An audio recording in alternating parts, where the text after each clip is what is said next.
Bienvenidos oyentes de Radio Sefarad a estas noticias de hoy comentadas por Jorge. ¿Qué tal? ¿Qué tal, Alejandro?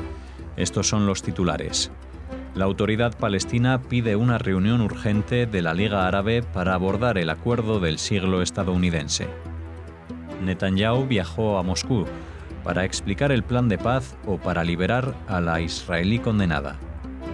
El gabinete israelí del próximo domingo no debatirá la aplicación de la soberanía en el Valle del Jordán y las comunidades judías de Cisjordania. En su discurso en Washington, Netanyahu calificó la declaración de Trump de histórica y trascendental. Estos son los titulares de estas noticias de hoy que continuarán en la segunda parte con la agenda cultural.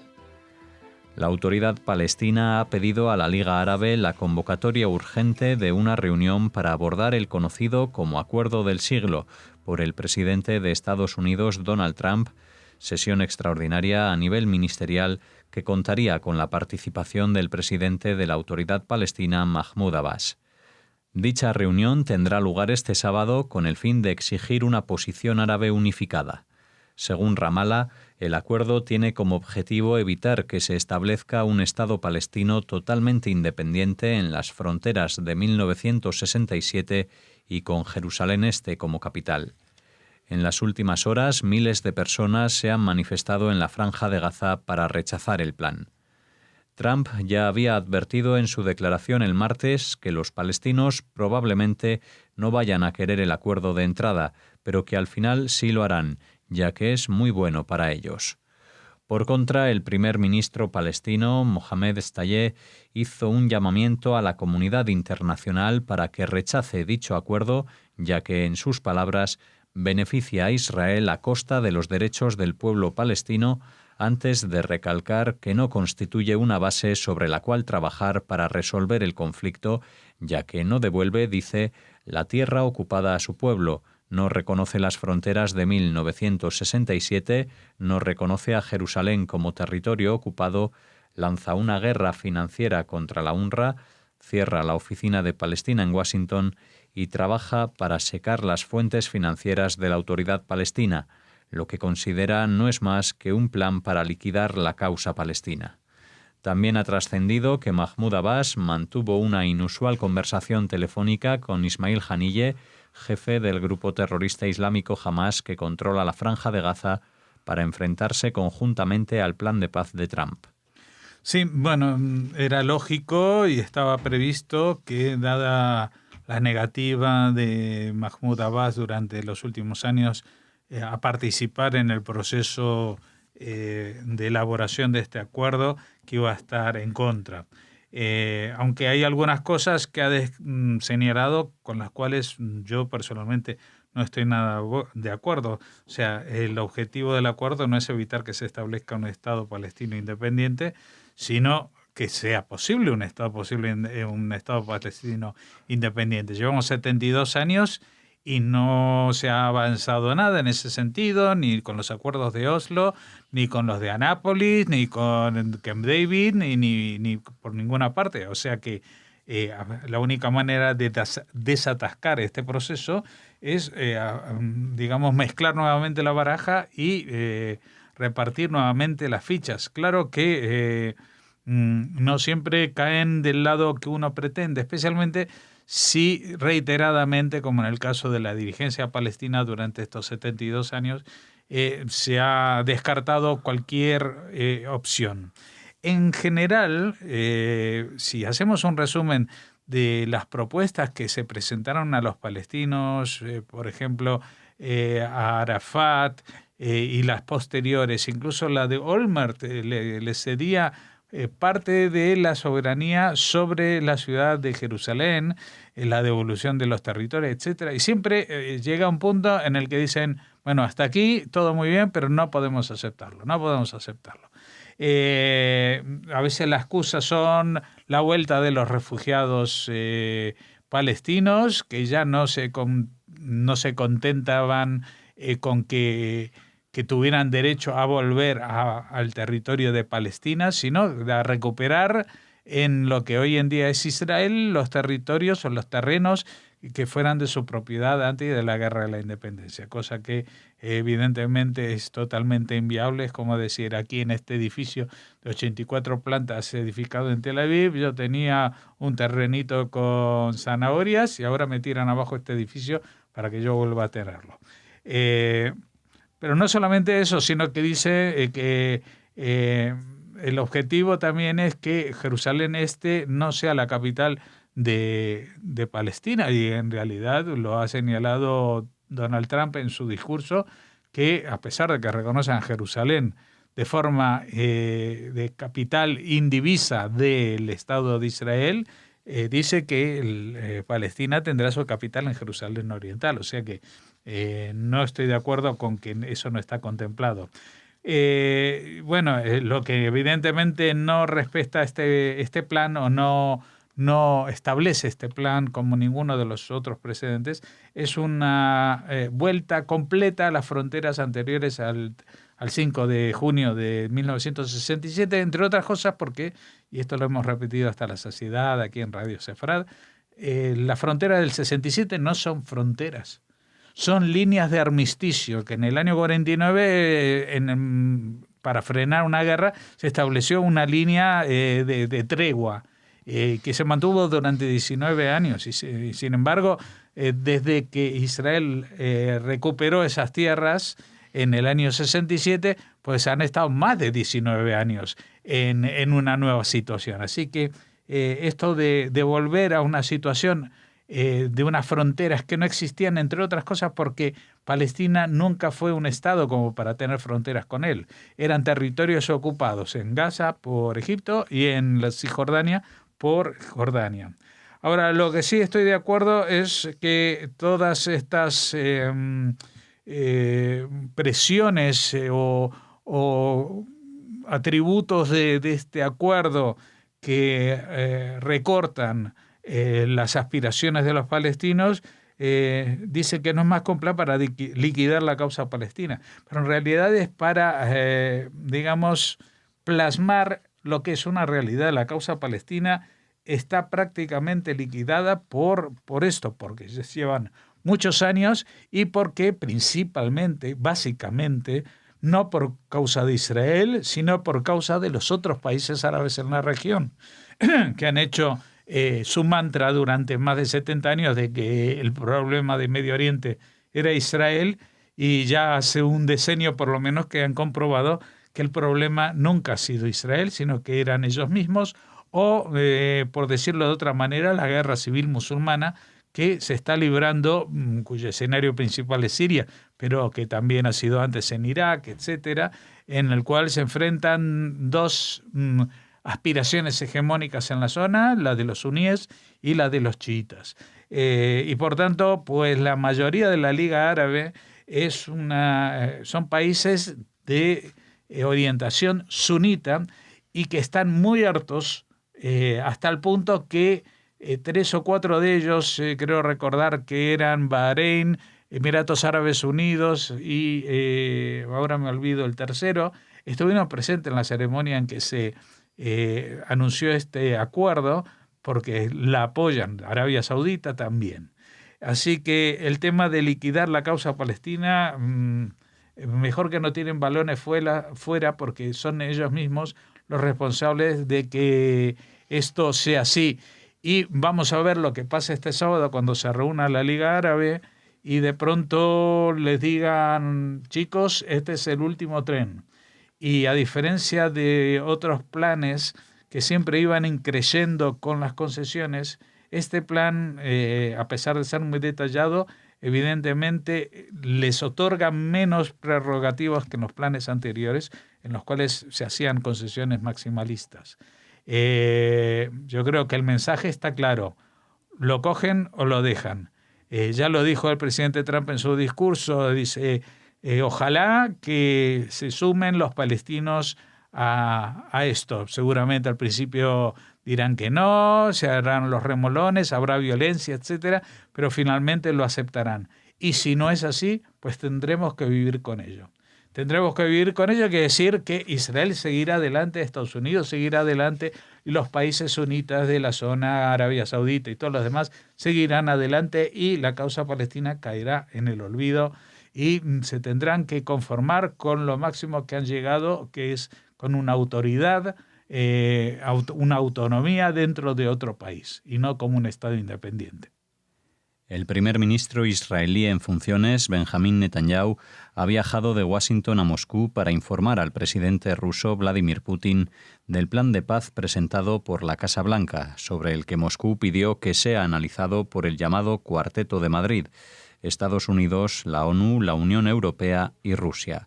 Sin embargo, algunos apuntan a que el motivo real de su visita a Rusia es la liberación de Naamah Issachar, una joven israelí condenada a 7 años y medio de prisión por posesión de 9 gramos de marihuana, un caso sensible entre la opinión pública israelí.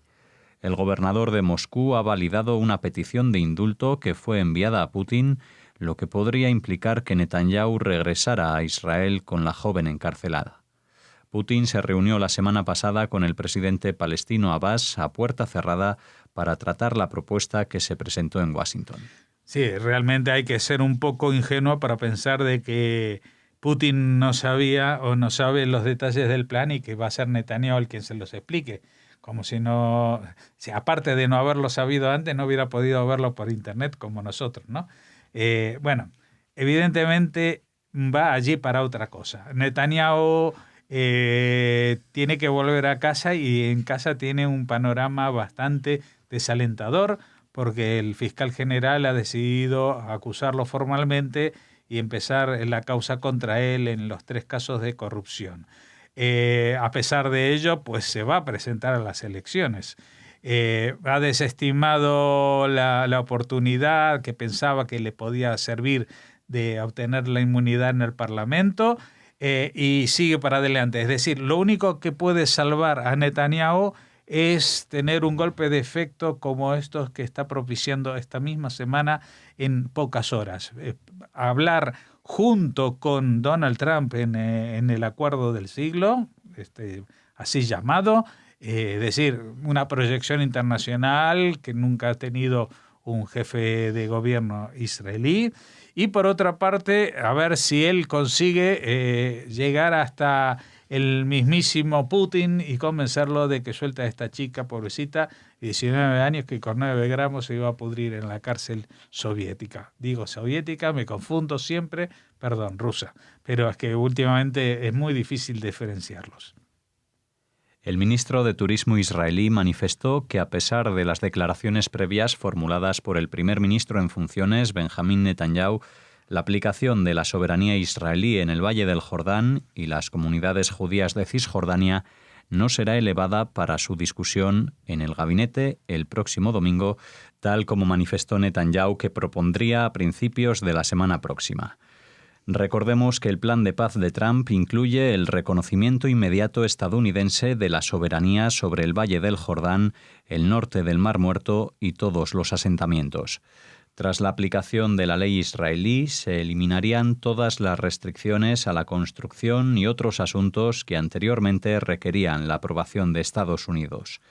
Israel continuará controlando la seguridad en todas las áreas de Cisjordania. Los palestinos no tendrán un aeropuerto, recibirán un muelle para ellos en los puertos de Asdod y Haifa y el control de todos los cruces fronterizos permanecerá en manos de Israel, recordó. Bueno, el ministro de Turismo de Israel estaba en Washington en esta declaración. Lo que pasa es que preguntado al final de la misma por las palabras de Netanyahu, que este mismo domingo ya se iba a aplicar de forma casi que recuerda aquellas palabras que se usan tanto en España de unilateralidad.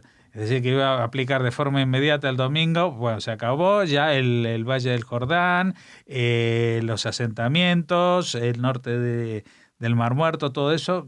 En 2 minutos ya es soberanía israelí. Yo creo que se lo va a tomar con un poquito más de calma, especialmente para no incendiar más la cuestión de las reacciones palestinas. Evidentemente, este fin de semana se esperan protestas multitudinarias y yo diría violentas, especialmente en la Franja de Gaza, porque una de las cosas que establece este acuerdo de forma inopinable es el desarme de Hamás y la expulsión de Hamás, en realidad, de la política palestina. Incluso una presión para que el gobierno de Ramallah deje de dar subvenciones a las familias de los que han matado israelíes judíos en actos de terrorismo, ¿no?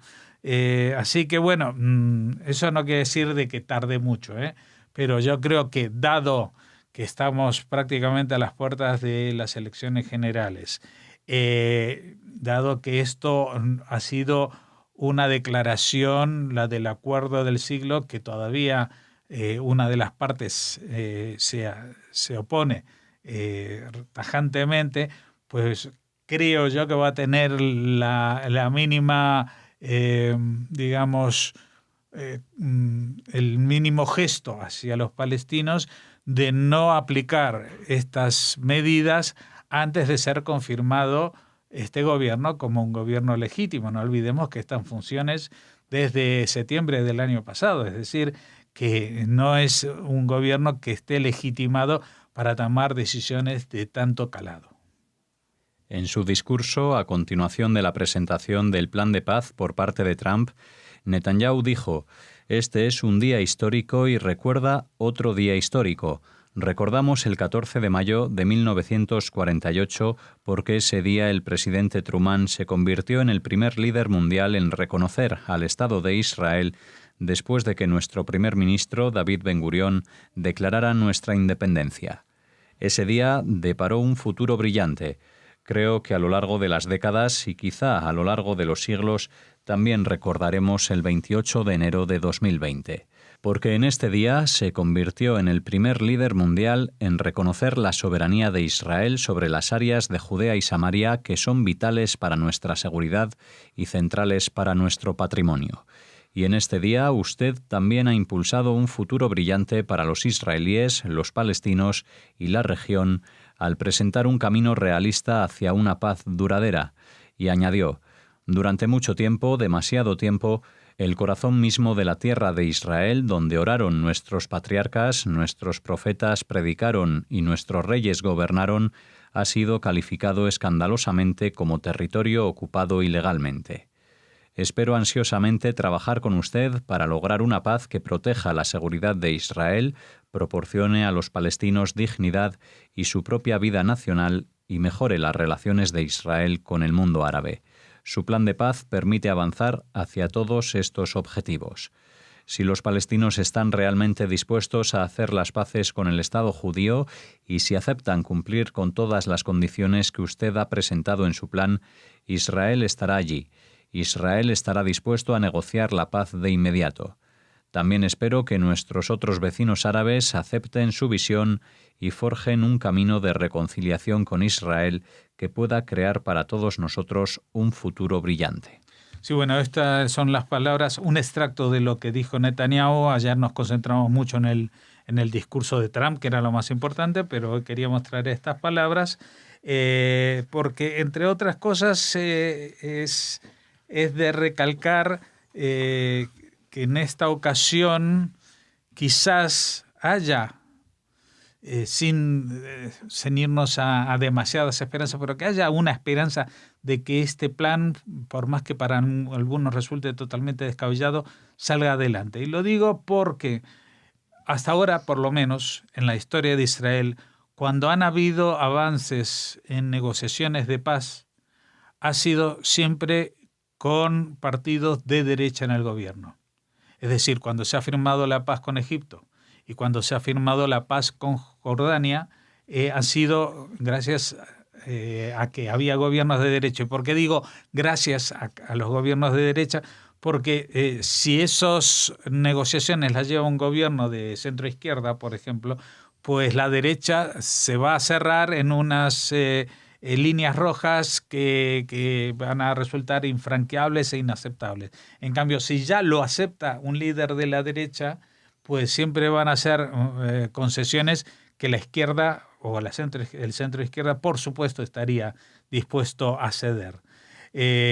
Así que existe ese precedente en la historia de las negociaciones de paz en Israel, de aquellas que han triunfado, y por otra parte también las que han fracasado, las de gobiernos como los de Ehud Barak o de Olmert, que son gobiernos de centro izquierda, que lo han intentado y han soltado la mano para dar muchas más concesiones al lado palestino, y sin embargo eso no los ha conducido a ninguna situación, a ninguna solución.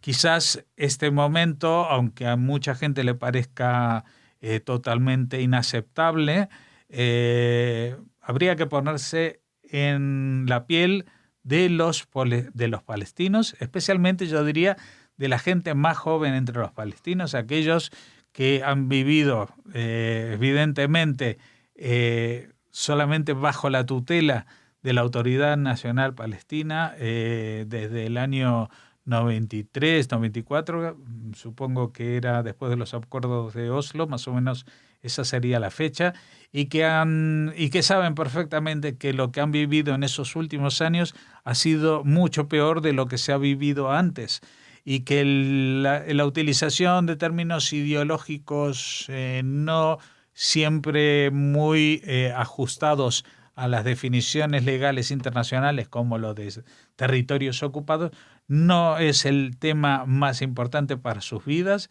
que la dignidad viene de tener un trabajo digno, de tener una dirigencia que no les robe, de no pedir limosnas al mundo, sino que ganarse el pan con su propio esfuerzo y trabajo, y dejarse de sueños que les han inculcado, que nunca han sido de ellos, porque la propia identidad palestina es una cosa que se forja justamente a raíz del sionismo, no antes.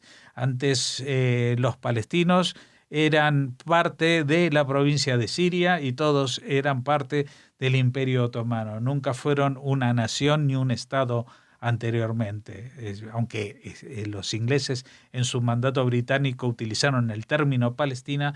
Eso tiene que ver con cuestiones históricas de los romanos que ahora no nos vamos a extender, pero que no tiene que ver con la identidad de estos árabes que vivieron en esta zona, especialmente a partir de la conquista musulmana, pero que muchos de ellos incluso genéticamente son descendientes de judíos, otros, la mayoría, son árabes que se desplazaron desde Arabia, Egipto, Siria, hacia el territorio de lo que hoy es Israel, en cuanto los colonos judíos empezaron a llegar y a hacer florecer ese territorio. Es decir, que es una identidad basada en muchas cuestiones que no son reales y que hoy en día, quizás hace 50 años, cuando estaba la Guerra Fría y todo esto era patrocinado e impulsado desde la Unión Soviética, ahora he dicho Unión Soviética bien, tenían alguna razón de ser, pero que hoy en día ellos mismos saben, la gente que ha vivido en los últimos, pongamos, 50 años, que esto no es así, que nunca fue así, que nunca fue la aspiración de este pueblo, y que la mejor solución para ellos es encontrar un camino propio y no lo que dicen los libros y no lo que le han dicho líderes tanto árabes como no árabes, musulmanes como no musulmanes, que los han usado como bandera y como excusa para interpretar un modelo de política que ya ha caído en desuso. Bien, pues así llegamos al final de esta primera parte de las noticias de Radio Sefarad, que continúan ahora con la agenda cultural.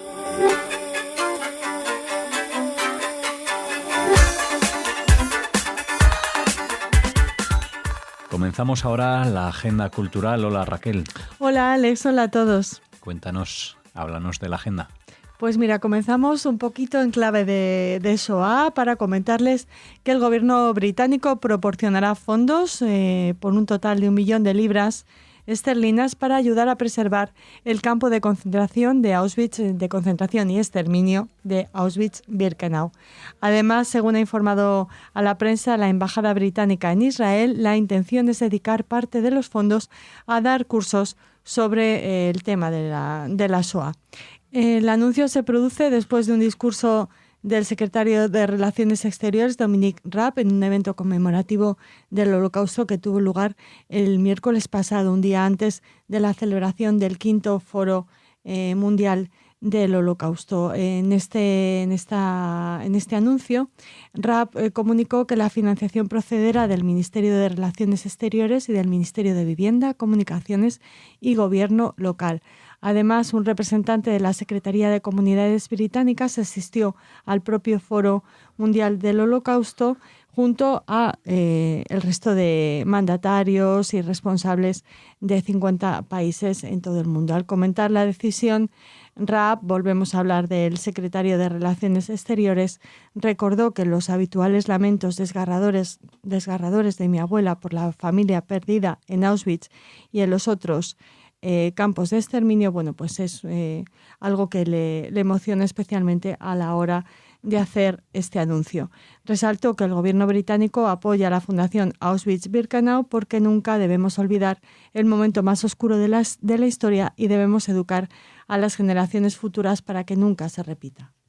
Muy bien, Raquel. Así iniciabas la agenda que continúa hoy ahora con un taller de cocina. Cambiamos de tema. Sí, hablamos de cocina judía y les queremos animar a participar en este taller que organiza Centro Sefarad Israel bajo el paraguas del Gastro Festival 2020 dentro del programa Gastrocultura. En este taller se profundizará en las características de la cocina kosher o kasher. Ya saben lo que significa kosher, deriva de kashrut, que significa puro. Los alimentos bajo este nombre son aquellos que han sido supervisados en su preparación bajo las normas de la religión judía y que también determina qué alimentos se pueden probar, se pueden tomar.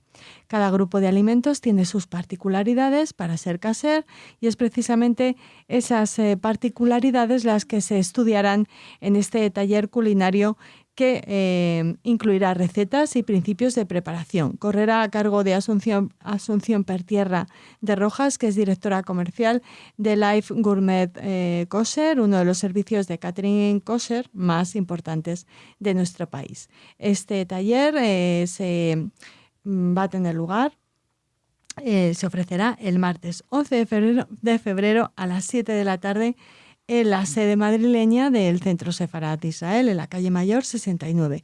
Les ponemos el enlace porque hay que inscribirse previamente, bueno, pues si les apetece aprender a cocinar bajo las normas alimentarias judías, respetando la kashrut. Muy bien, pues tienen oportunidad de hacerlo en ese taller que recordamos tendrá lugar el próximo martes 11 de febrero.